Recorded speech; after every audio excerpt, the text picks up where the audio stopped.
Hi guys, so a lot of these missing people stories are from people that have been missing for years, but I really wanted to come on here because a little girl went missing here in Texas. She went missing in Richardson, Texas, up by Dallas.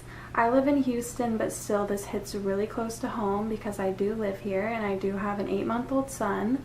So the story is a little crazy and it might piss you off as it did me because it's like, how could you do this to a little girl?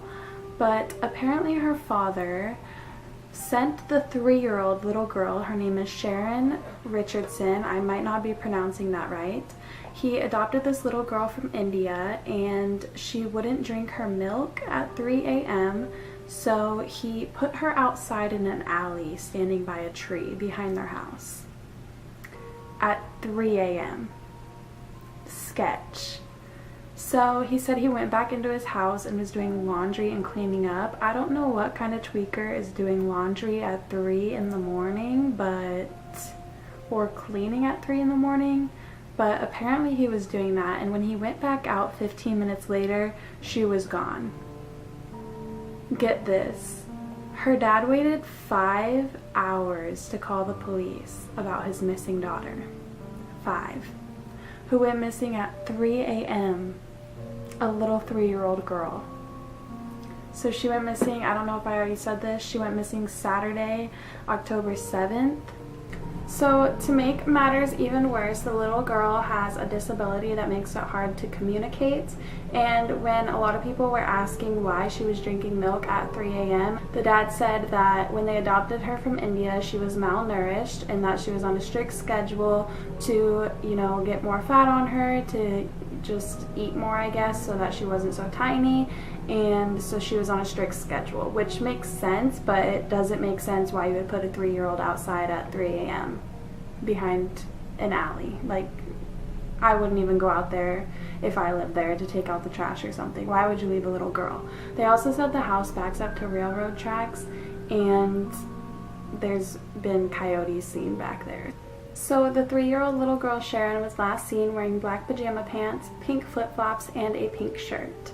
And I thought it was good to note that the parents are also now not cooperating with police, which is even more red flags, as if they already didn't have enough. So the FBI got involved and the cops got word that this man's 2013 maroon Acura MDX SUV was not at the home from 4 a.m. to 5 a.m. on October 7th, which just throws up a whole bunch of red flags.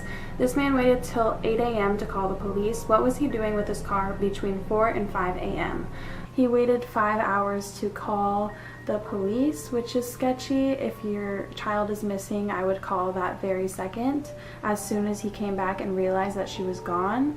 But he waited 5 hours and his car was conveniently missing in those 5 hours. So the FBI collected evidence from her house. They took evidence from their cars, their phones, their computers, as well as surveillance from the neighbors' houses on their street. They are actually wanting businesses within a 30-minute radius around these people's houses to check their surveillance cameras and look for the car between these hours to kind of, try to spot who was driving it and where it was going exactly.